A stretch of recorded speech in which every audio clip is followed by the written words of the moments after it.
Hi, this is Ron Martinson of ronmartblog.com, and I'm going to do an overview of the Fujifilm GFX100s II. Well, it's a mouthful.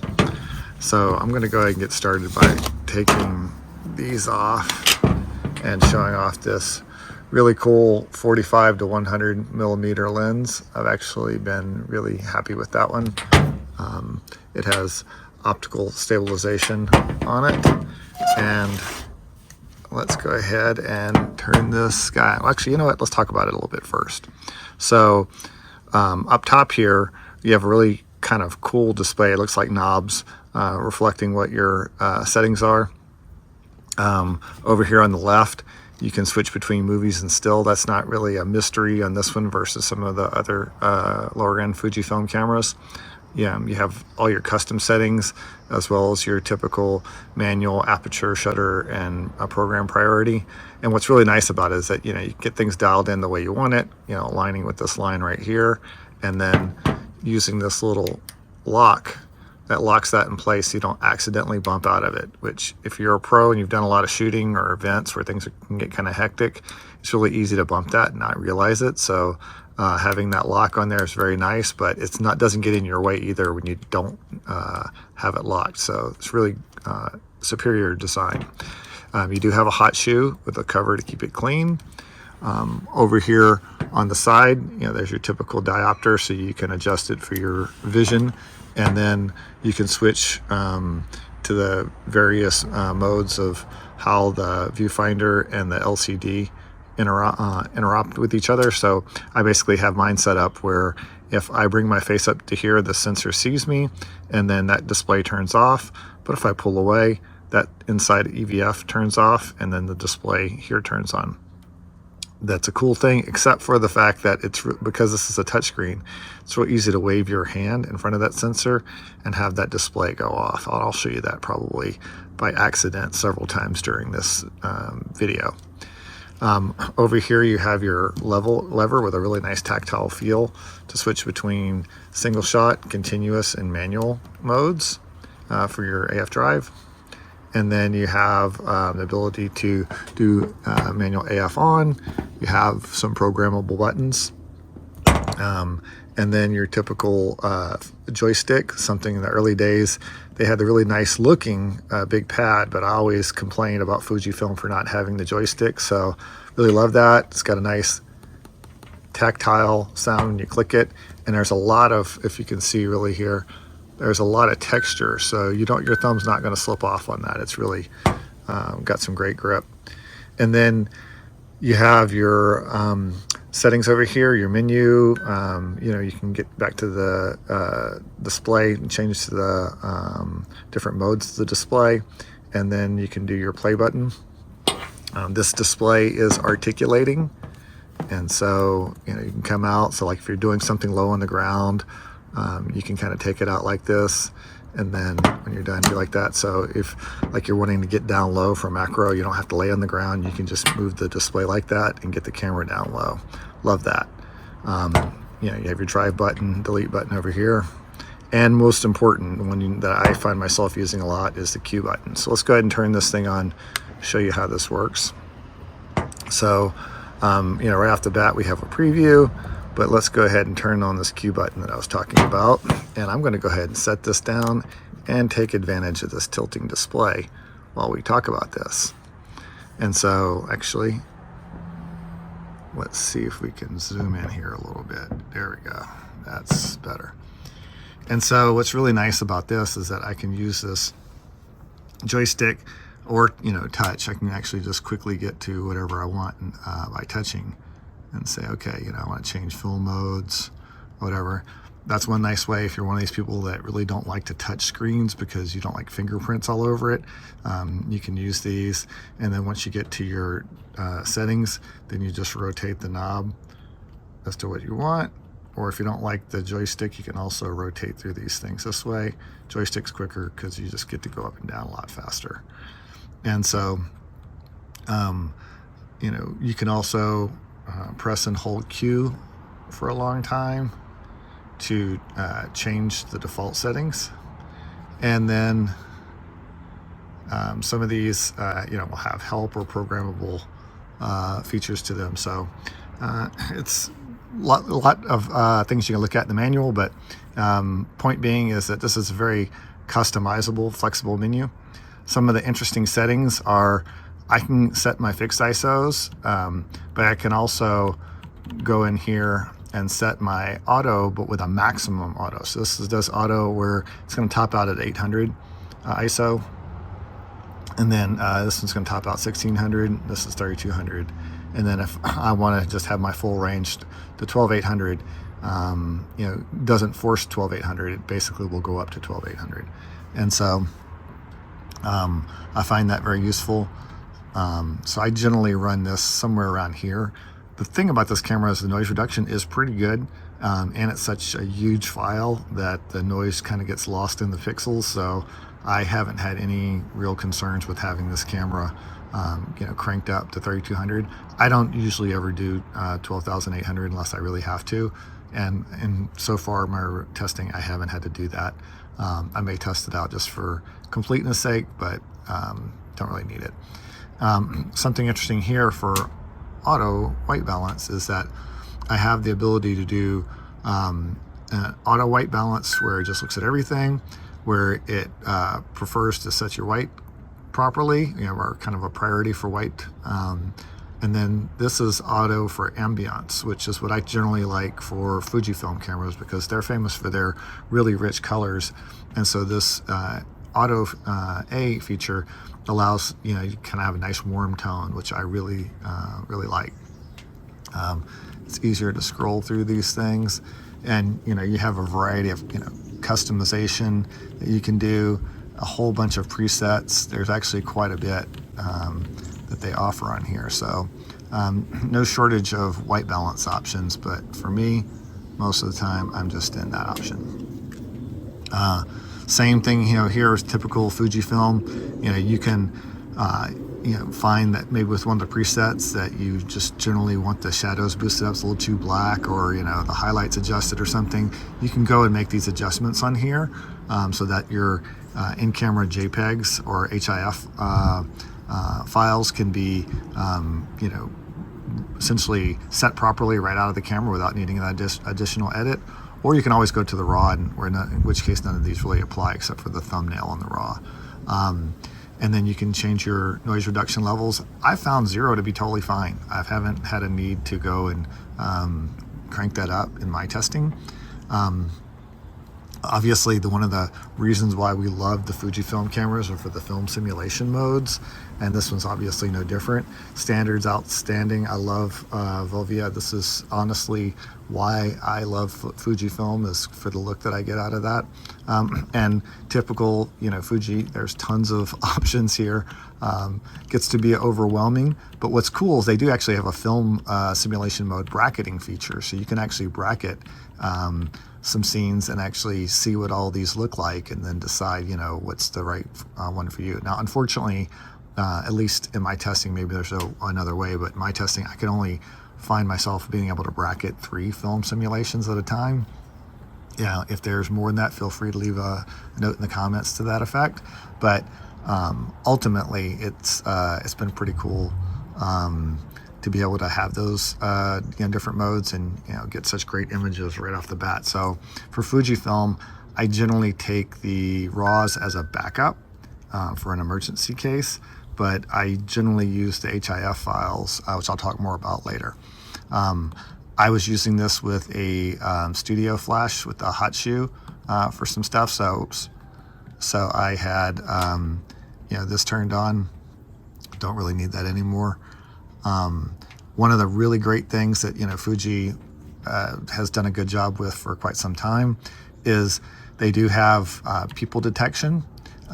So you essentially face detection, and it does a very, very good job. You can have it auto choose an eye. Again, through obstacles and everything, I found this to be extremely functional and works very, very well for practical use cases. And then you can also prioritize the right or left eye. So I've been very impressed with this functionality in this camera, and they've kind of take it to the next level. For those of you who aren't familiar with this feature, you can also say, focus on, some common object types and stuff. So, my pet, birds, cars, and, so forth. And so this is cool. So, they can do, more intelligent object detection and help you, get the right focus for what you're trying to take a picture of. Obviously, this is just timers and so forth, so I'm not going to dig into those anymore. Okay, so let's go in here to the menu and let's start with image quality settings. I'm not going to go through everything, but you have your kind of typical ability to go and set the different aspect ratios you want. You can see how many pictures you can get with the various sizes. There's a ton of options for the quality of images you get. My preference is generally normal plus raw, and then for the raw recording, there is lossless and uncompressed. I haven't done a deep dive as to what sort of loss you get with uncompressed, because in theory uncompressed should be lossless, but obviously there's some minor differences there. And then compressed, I've experimented with both. I've experimented with both 14 and 16-bit. Ultimately, I haven't seen a measurable difference. So you'll get smaller sizes, obviously, with compressed 14-bit. And for this last series of testing, I was just doing compressed 16-bit. But I've tried lossless, I've tried uncompressed, and these are already big files. So unless you have a real need, I would recommend definitely using compressed. And then this is one really important feature, and I just changed it for this last shoot that I did. It was a football game with a lot of photos, so I did JPEG, but generally I'm doing HEIF, this high efficiency image format like you have on the iPhone, and the extension of the files will be HIF when you use that format. iPhone, I think, uses a different extension, HEIF, or I can't remember what they do, but it's basically the same format though. And so you end up with a bigger file with a bigger color space, higher quality than what you get from JPEG. But it is less compatible, so you may need to install some special software on your computer in order to view that format. It's not as portable. Film simulation modes, we talked about that. These special effects, I'm going to leave it up to you to go look at those. This is kind of typical, Fuji features. Smooth skin effect, I've always hated this feature. Some people like, the in-camera skin softening, and if that's your thing, then great. But for me, I much prefer to just go ahead and do that, using image dynamic portraiture after the fact. But it's there, for those who want it. Again, just a ton of image quality settings. I haven't done a whole lot with pixel mapping yet. I did experiment with it a little bit in terms of taking images, but that's still something I'm going to leave for the written review if I get to it at all. Obviously, focus area, really important. You have a bunch of focus points, and then I can use my knob here to change the size, of the focus area. And basically says, it allows me to pick a point, and then it's going to expand the range and where it looks. And even when you're using the eye focus and stuff, you generally want to have that in the ballpark, on the subject you want, and then it uses that region around it to help zoom in quicker. It'll work without it, but it I generally use that as the starting point. Once it detects the eye, you'll see it switch and it'll start selecting eyes. So it generally does a good job with that. AF mode, if you come in here, pretty self-explanatory. You have your single point, which we were just looking at. Zone, obviously expands to more regions. So if you have a harder time staying on your subject, that can be useful. Wide tracking, again, goes to a much bigger area. I shot a football game where the kicker was kicking the ball. I'm trying to track that little football. This works better for that, but there's a lot of ways for it to get distracted as well. So I've just got to the point where I use zone or single point for the best results. And then all is basically, I don't want to think about focus points. You just figure it out for me. And for some people that works great. I tend to prefer a single point as small as possible as my primary way of working, but that's just me. You can also make some adjustments for the zone settings. So what this feature does, similar to what was introduced with the Canon 1D Mark III, this tells you or gives the user input on the algorithm and settings that the autofocus uses for subject tracking. So if you look down here, you have tracking sensitivity, speed tracking, and zone area switching, and so forth. And if you look at each setting, these values change. And so it shows you a thumbnail of kind of common subjects that you might want to consider as like a preset for these. You can still go customized to suit your needs, but this is really super useful for football. I generally prefer setting 2 as my preferred option, so I'll usually set it that way. And then this is also useful if you're shooting sports and stuff where you're switching between modes. It's you can have the AF point keep the same spot when you rotate, or when you go into portrait orientation, the AF point will have returned to where it was last time you were in portrait orientation, which is really great for event and sports photography. And then I'm not going to go through every little option, but a lot of cool settings here. Some of these we can get to. The quick menu, focus peaking for manual focus is available with actually a variety of different options for that, which is great. They have focus check options on. Lots of stuff to help you be able to do focus stacking, where you can take a whole bunch of photos, and we'll get to that when we get to the drive modes here in just a second. But really, this is an amazing camera for, in my opinion, studio and still subjects. It's not as great for moving subjects, although it can be used for that. I did shoot a football game with it. But it definitely has some issues, which I'll show in the review, with some of the photos. These are your kind of typical settings, so I won't get too deeply into those. But we're going to get into some of the bracketing settings. So here's what I was telling you about. I can do film simulation. I can choose which films that it brackets between. The auto exposure bracketing, I can say how many frames I want it to choose, and so forth. And then kind of the sequence, do I want to start with neutral and then go overexposed and underexposed, or choose a different pattern. So this is very flexible. This is a great landscape photographer's camera, and so tons of options for you here. This flicker reduction is really good when you're indoors with lights that flicker.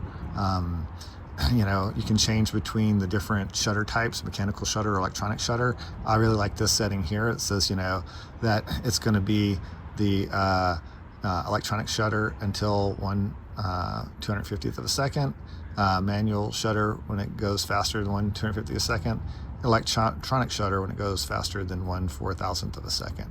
And so a lot of options. Obviously, when you start choosing some of these options, that the max speed will be impacted. So for my mechanical shutter, I'm limited to 1/4000th of a second. Electronic shutter, 1/6000th of a second. And so, but this is, I think, kind of the ideal. Is one of these 2 seconds. You can either stick to the mechanical, or you can prioritize the electronic. So both of them are really great settings. Image quality wise, unless you're taking a long exposure, I haven't really noticed anything. The longer exposures can benefit from not having the shutter, mechanical shutter, and then obviously with the electronic shutter you get higher settings. Okay, so ISO. Again, as we already talked about, you have a lot of ways you can dial this in to where you set the max sensitivity and default sensitivity and so forth. So this is what I really like, is that let's try to be 80 as much as we can, but let's go up, but let's have a ceiling that it's going to go up to 1600, and so I don't get too noisy accidentally. If my images start looking dark, I know I need to do something, change my lighting, change my environment or whatever. Wireless communication is great on these cameras. You can take an image and have it sent over your wireless network to your straight to your device and stuff. So really cool functionality, but not something that I use personally. I'm still old school that way. Flash was a little tricky to work, but now, to be fair, I'm using my Elinchrom lights. I'm not using a regular hot shoe flash. And so with Elinchrom, I found it a little tricky to get it dialed in, but ultimately the manual flash setting, I discovered how to use it and it was fine. That being said, there was a big problem that you always have with these kind of cameras when there's no optical viewfinders that you look through, when you're trying to do a, one f16 or f8 shot at 80 ISO, because you're going to be using studio lights, and this thing's doing exposure simulation. It's just pure black. You can't see anything. So the way you address that is you have to come in here to screen setup, and then you have your view mode setting. Oops, I'm sorry, not view mode setting. Let's go down here. You have your preview exposure white balance, and then you can just turn that off. So what this does is that there's no more preview of what the exposure or the white balance will be. It's just turned off. You can actually use this and then it'll work because it's no longer previewing exposure, but I just usually turn that off when I'm using studio lights. And then there's this natural live view setting as well that you can turn on. So I use both of those when doing studio shots, so that way I'm able to see everything just fine through here. And obviously it's not exposure simulation, but I can take the photo and then look at the preview and see what the actual image with the playback button and see how that worked out. Electronic level setting, they have a 2D and 3D mode. I actually haven't experimented with 3D. Yeah, okay, so that's what that one looks like. I just generally do the more simplified 2D one. As you can see, I'm a little crooked now. When I go straight, it locks on green and so forth. So didn't realize my table was so crooked. And then your typical playback settings and so forth. So I'm not going to go through all those. So anyway, and here's how you do your network settings, so you can do that wireless sending images to your device, which actually works quite well. So fundamentally, I've found this camera to be great to use, amazing image quality. The lens has been great. Let's actually back up a little bit here. You have a nice manual focus ring. You have a nice zoom. It's an external zoom, so it comes in and out, which means you do get a little dust in here, which some people complain gets on the inside. I've never had any real issues with that. Typical Fujifilm, that I can adjust my aperture here, from 4 all the way up to 32, or I can go back to auto. So over here on the side, I have my, let's open this up. I have my ports over here on the side, and then I have my 2 memory slots. Takes SD cards, and then battery on the bottom, and that's pretty much it. I haven't attached a strap, simply because this is a review unit that will go back to B&H, but it works just like any other Fujifilm camera from that standpoint. Shutter release button has been really nice tactile feel, not too soft, not too difficult to use. You have your front adjustment here. You have a button here that you can program, and then this obviously is to remove your lens. So no complaints with this camera whatsoever. Battery life has been good. I can get a day out of it. Like I said, I shot a football game with it. It did amazingly well, given the fact this is a 102 megapixel camera, and I'm trying to shoot sports with it. It was able to keep up much better than I expected. To be fair, I wasn't using RAW files when I was doing that. I was just doing HIF for some of it and JPEG for some of it. And overall, I've been super impressed. So read more on my written review, and thanks for listening. Cheers.